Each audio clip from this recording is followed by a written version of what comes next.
I don't want the money. I want to bludgeon Andy Worski and get away with it. I'm being told that all I have to do is show up on a certain day at a certain time, and I'm going to be locked inside of a cage with somebody who has a horrible ass whipping coming, and I get to do whatever I want to this man without legal consequence. It's going to be great. I don't want the money. I want to cause lots and lots of bodily harm to somebody who has it coming. I'm beating the fuck out of this piece of shit. Going to do my damnedest to end him right there in the fucking cage, and if the ref doesn't stop me, then guess what the fuck's gonna happen? And then I'm leaving. That's the whole day. There's a term that's existed on the internet since, well, the internet itself has existed. It describes a certain personality type, a character most people would encounter on the forums that they might frequent or image boards they might visit. It's a special kind of individual. Somebody who's easily quick to anger, who lacks the ability to banter or joke with other people.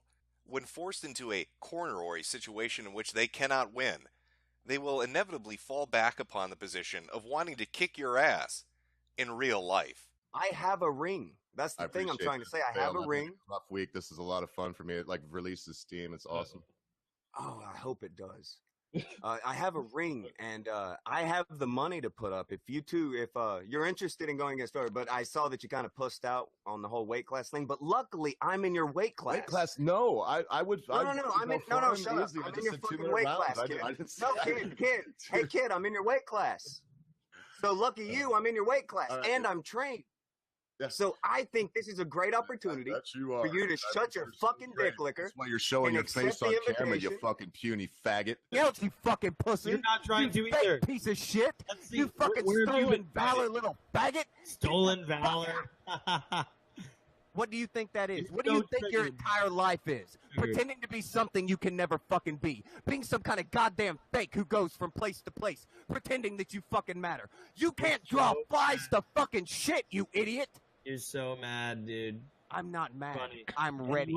There's a big difference. I'm not mad. I'm ready because I'm not a fake like you. I'm not a fake fucking pussy like you are, babe. You're on your own show. There's a big difference between mad and ready. I am ready, Bake. Unlike you, I am ready when somebody wants to bring something up because I'm not a fucking fake. You're a fucking fake, pussy lips. No. You triggered, my dude? You sound pretty triggered. Oh, I'm triggered as fuck. I would fuck your face up so bad. Oh, shit, I'm sure you would, my dude. You sound so smack mad your right little now. ass Oh, up so God, you fucking sound quick. so mad, dude. Oh, I'm mad. Oh, I would fuck you sound I so would triggered right now. fuck you, you little bitch. I'm such an internet tough guy. I'm Fuck so you till mad. you I love would me, fucking, faggot. if I found you in real life, I would fuck the shit faggot. out. I would beat you up so hard. I would punch you in the fucking face. I would. Now, this video doesn't exist to give you a deep lore exploration of who Tonkasaw is. I leave that in others' hands. Nor is it a documentary focusing on the fight itself. No, this video hopes to highlight what an internet tough guy actually is, what their behavior will always lead to, and why they should be mocked and ridiculed anytime they're encountered on the internet. Our story begins with the internet personality Tonkasaw. Good old Donga, leader of the Trailer Park Tribe, spends his days hunting superberries. He's not afraid of anyone. He is a man's man, and don't you ever fucking step up to a man. You fake fucking bitch. That is some weak bullshit. Don't you ever step up to a fucking man. That behavior has existed within him, on the internet, for at least 7 or 8 years. Every single person he would encounter who would eventually throw up a roadblock to his bullshit would sooner or later receive a challenge to fight him in real life. But as with most internet tough guys, nobody really gave him much attention. They just saw it as complete bullshit and moved on. That is until a little cokehead by the name of Andy Worski said enough is enough. I will go to the States. I will go to the ring you want me to go to. I will go see the doctor that has to check me to see if I'm in fighting condition. I will do all your... I agree. Mid-January, I agree to everything that you have said. Now, to understand the reasons that Andy decided to take Tonka up on his challenge, I need to give you a little bit of background information. Andy Worski was a fairly moderate-sized channel, focusing mostly on anti-SJW videos. That all ended up changing for him on the heel of the Kraut and T implosion. With new eyes on his channel, Andy decided to branch out, and he branched out by changing his format. Rather than doing the typical 10 to 20 minute long videos dunking on those blue-haired feminists, Andy decided to host live stream debates featuring people from the alt-right and the left. In fact, one of the earliest streams that he hosted on his channel, a debate between Richard Spencer and Sargon of Akkad, ended up trending #1 on YouTube live streams. Andy would end up building on the momentum of this by partnering with J.F. Garpy, who would soon become his co-host on the channel. Soon Andy found himself with a steady audience of 3,000 to 4,000 people, with thousands of dollars rolling in for each and every episode that he hosted during the weeknights. It seemed that all was going great for Andy. That is, until Tonkasaw inserted himself. And the first signs of this were when Andy decided to end his partnership with JF. All right. Well, I think that it is the end between us two, and I'm sorry about it. But this is this is the way I speak on YouTube, and there's no reason for me to lower the standard for you. And I've never sacrificed my intellectual integrity. Fair enough. So it's gonna be the end, and enough. it was fun while it lasted. Yeah, I was gonna say too, like. Now, while on the surface it may seem that JF and Andy had issues with one another, and they did, behind the scenes there was more going on than what was presented to the audience that evening. Oh my God, you're okay. Look, you in the morning didn't say anything about it being a bad idea. In fact, you were enthused and made it as vulgar and aggressive as possible. I'm backing you up. No, I'm keeping. God damn. So, man. but you thought it was a bad idea later. So why didn't you tell me it was a bad idea and then tell an audience later that it was a bad idea? Because I told you it was a bad idea no, for you a didn't. fucking month. No, you fucking didn't. Really? You did not say. Really? You were like, well, if you're going to fire him, fair enough. Here's how Really? you do it. Yeah, you did not. When the fuck did Really? you tell him to not do it? Geek was there. Failure was there. Don't fucking lie. Tonka, along with the other co-host of The Morning Kumite, Failure, had given Andy the advice that he needed to dump JF, that JF was disrespecting him, and that it was a smart decision for Andy business-wise and creatively moving forward. And how did that decision work out? I'll let you be the judge. No, bitch.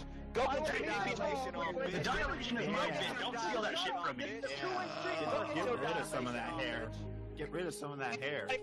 Everyone was quiet and they wouldn't be screaming. Yeah. From the height of popularity to a great deep fall, Andy's channel plummeted. Once he was pulling in 4,000 to 5,000 people a stream and making a ton of money, suddenly the views began to diminish, guests stopped showing up, and he found himself having nearly a nervous breakdown. But even with the animosity behind the scenes, even with Andy being somewhat resentful towards Tonkasaw for leading him astray, there still wasn't a direct confrontation between the two. That was until the pedophile accusations hit him. In October of last year, Snapchats were released which purported to show Andy Worski engaging in sexual conversations with an underage girl. You can sit on my lap. I'm already hard. I don't know what he's referring to there. She says, me in my school uniform and just walking down the street. He says, oh my fucking God, I stopped by your school to be a volunteer or something. Go by as your cousin. Fuck you in the broom closet quick. Or like, pick you up in the parking lot. The guys who like you go, who's that guy? And as we drive away, you lower your head to my cock. Upon seeing this information released, Tonkasaw decided to immediately begin tweeting out about it, taking shots at Andy and saying that it was just a joke, that he was goofing around and that he didn't really mean it. However, in private DM conversations, it was another story. He believed that Andy was guilty of what was being shown in these screen caps and this video that had been put up on the internet, and he was looking forward to Andy being boxed into a corner and having his life utterly destroyed. It would later come out that these screenshots and the people involved with this particular Snapchat conversation were pulling a gay op. The images were faked. The video was faked. The girl involved is not underage. It was set up to bait Andy Worski in a plot for revenge. But Tonka didn't care. He didn't wait for the evidence to be looked at. He didn't wait for any conclusions to be drawn. He saw a cudgel with which to beat Andy Worski, to try to destroy everything that he had built, to snap that tenuous grasp that he still had on reality. and push him completely over the edge. Tonka had gone from giving Andy simple misinformation when it came to his breakup of the partnership with JF to actively seeking to destroy his life in a way that would be almost impossible to recover from. Tonka was more than aware of who was involved in the release of this information, that one of the key individuals was highly unreliable and had a motive for wanting revenge against Andy Worski. Tonka had the facts surrounding the Snapchat fiasco. He did not care. No. See, this is where you're wrong. There's always a way to kill a fan base. You make people ashamed. His indifference and slight apathy or anger towards Andy had blossomed into a full-on hatred of him. And that is what leads us up to the confrontation. Now, internet tough guys, they don't actually fight. They like to run their mouth. They like to throw the challenge out. They like to tell you how tough they are, how physically fit they are, how badly they'll beat you. But they never follow through on it because they have no intention of doing so. But in a shockingly rare occurrence, an internet tough guy actually had to put his ass on the line. And that is thanks to Tara LaRosa. Now, Tara, a sometimes guest on the Morning Kumite, had heard that Tonka and Andy were having an argument. Tonka had said that he could set up a fight, that he could arrange the details of it, but he was running into some difficulties. And out of nowhere, Tara said she'll have it set up in 5 minutes. And she wasn't kidding. Tara contacted Tim Loy of Valor Fighting Challenge, and within 24 hours, a date had been set in stone. On January the 19th of 2019, Andy Worski and Tonkasaw would meet each other inside the cage in Knoxville, Tennessee. Now, what do you suppose happens when you take an internet tough guy, somebody who has no intention of actually fighting anybody in real life, and put them into a situation where they're going to have to fight somebody in real life? If you guessed they will do everything and anything they can to make that not happen, you'd be correct. Tonka tried everything within his power to delay, while Andy spent months and months of training, adjusting his diet, going to the gym, learning mixed martial arts and how to fight within the arena. Tonka spent his time trying to throw any wrench he could into the gears, trying to slow it down, while on his show he would talk massive amounts of shit, saying how he was going to badly hurt Andy Worski, how Andy Worski was going to get fucked up real hard. But behind the scenes, things were a little bit different. And come January 19th, only one man would be standing in the arena. Well, maybe standing is the wrong way to put it. To elaborate on what Shamir had been saying, Andy Worski is making his way to the cage. His opponent, Tonkasaw, did not show up. Apparently 2 internet personalities making a name in the show. Well, he does have a belt, though. I wonder what it's for. Making the most of the experience with the no-show. Andy Worski here. So how did this end up happening? I mean, where is our internet tough guy Tonka, the MMA champion? Well, Valor Fighting Challenge put out a message to people that were coming to the pay-per-view event that Tonka was supposed to fight Andy Worski at, explaining exactly what happened and why he was not present. Due to the unique nature of this bout, we at VFC required that both of the potential athletes sign a contract, state a few particulars, such as state commission, timetables for blood work, etc. Amateur fighters in the state of Tennessee must submit blood tests that prove they are free from hepatitis B, C, and HIV. This Mr. Worski did within the required time allotment. However, when Mr. Tonkasaw sent in his required blood work, it came with a different name and a different photo ID than the one he signed the contract under. We informed him that, unfortunately, the two names must match up, otherwise we could be responsible to any number of potential liabilities. No, you didn't mishear that. Tonkasaw refused to sign the contracts asked of him, and sent in multiple names under the contract and the blood work. They even follow up on this in a later paragraph. Mr. Tonkasaw sent in someone else's blood work and ID. He did not make it to Tennessee. He was not here to check his weight. He has not undertaken a physical as per the UMMAF requirements. He did not agree to be held liable should one of his fans or himself be the proximal cause of distress for VFC or the Civic Coliseum. Andy spent months training his ass off and changing his lifestyle just so he could put on a good show. just so he could show up there and defend himself against somebody who had been trying to ruin his life. And the man, the internet tough guy, Tonkasaw, the shit talker extraordinaire, lied about his name, signed a contract fraudulently, sent in somebody else's blood work, wouldn't fulfill his contractual obligations, didn't show up for the weigh-in, in fact, didn't show up at all, even though the people within his community repeatedly said he was gonna fucking be in Knoxville. But what else would you expect from a giant pussy? A habitual liar. No wonder you're 90-0, because you don't let people talk. You just keep shouting and shouting until they're like, fuck this thing, and they hang up. 90-0? 90-0? Motherfucker, shut the fuck up, because you just keep talking. I try to make a fucking point, and you don't let me finish my point, and you interrupt. I can't make a point, because you don't shut the fuck up. Because you keep talking. That's what you've done every fight.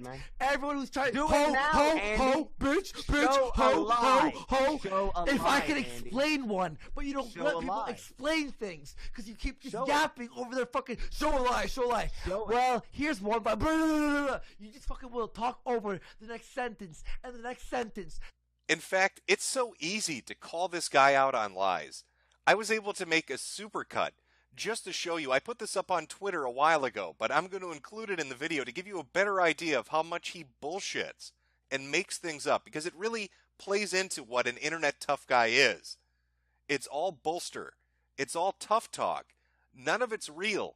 Everything that comes out of them is complete and utter bullshit. Is Tonka a compulsive liar in your opinion, says, or Derek Vitalis? I'm afraid so. You want to go to the street? There's messages people sent me. I don't give a fuck what you got sent, bitch. So many people hate you that like we were supposed to go fight in me Jacksonville when we were supposed to fight in Jacksonville. And I said I would, and then you were like, he's gonna probably shoot me. You fucking pussy. Who the fuck said that?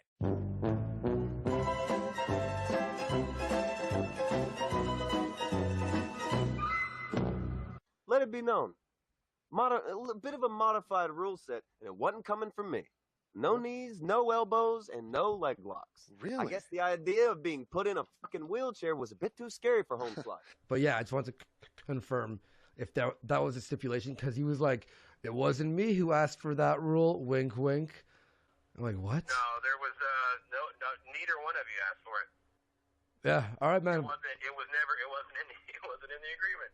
Talking to you right now. Who the fuck am I? Well, they would hear the phone go off if you call where I'm actually at. So I call don't it. care, Tonka. I don't care. Go grab your fake news and fucking call me. I just saw you. Go grab your fake news and call me. I saw your trailer park and your Go little. grab your fake news and call me. 2 hours later. Well, where's, I came by there with the van. You don't remember? To put the wheelchair in? I don't know who you are or what you're talking about. We met 2 or 3 times. I can't believe you don't remember. Where did we meet? Where did we meet at? Outside your house. With the Outside where? What house? Where do I live? Oh, come on. I don't appreciate Oh, that. you come on. You come on. You come on. I don't know you. You come on. You come on. Come on. Come on. I had the van. You don't remember? Fuck you, bitch. Daddy, no. I want you to take a moment to imagine yourself in the position of Tonkasaw. Here you are, a guy that spent nearly a decade on the internet telling everybody how badly you're going to kick their ass. Onto your show, onto your morning kumite, Tara fucking LaRosa shows up. She's able to facilitate a match between you and some guy on the internet you've been beefing with. Everybody is paying attention. People are putting in a ton of money. In fact, VFC, because of Tonkasaw's stunt, supposedly lost upwards of $6,000 in refunded fucking pay-per-view tickets. Valor, we've checked the seats that were refunded. We calculated they lost about probably around $6,000, maybe even more on the fight. All these people are showing up to watch this spectacle, and you pussy out. You pussy out in the biggest fucking way possible. You prove once and for all to the internet what an internet tough guy really is. All talk, no walk. There is no way to recover from that. There's no coming back from it. There are one of 3 possibilities when it comes to Tonkasaw in this situation. He is either a coward, a fraud, or he has AIDS. And that's why he had to send in somebody else's blood work. So whether he is an AIDS-ridden cripple, a fraud, or a coward, he will forever be branded that. This was a pay-per-view event that people within the fighting community pay attention to. Tonka has built his Morning Kumite show on respecting the fighting game, understanding the rules, and respecting the history. And he just spit in the face of Tim Loy, Tara LaRosa, every person attending this, and his opponent, Andy Worski. He spent the last 3 months slandering Andy, calling him a pedophile, calling him a retard, saying that he was an idiot, that his show was shit, that his fame had passed, that he was never going to draw an audience or pull in another nickel. Running his mouth constantly, only for the moment of truth to arrive, and he's nowhere in sight. And that is the prime example of what an internet tough guy is. A complete fucking pussy. If you'd like to know more about Tonkasaw and his history on the internet, be sure to check out Toad McKinley's upcoming documentary, in which he'll highlight his entire internet presence from the very early days up until today. And if you'd like to know more about the fight and the events surrounding it, the preamble to it, the fight itself, and the celebration afterwards, be sure to check out Coach Red Pill's fight documentary. Both these videos should be dropping within the next 2 to 3 weeks. I've succeeded at everything I've ever done. There's nothing I've ever done that I wasn't a success at. Not a fucking thing. I say, whoa, Kimosabe. Dead air. I say, whoa, Kimosabe. Dead air.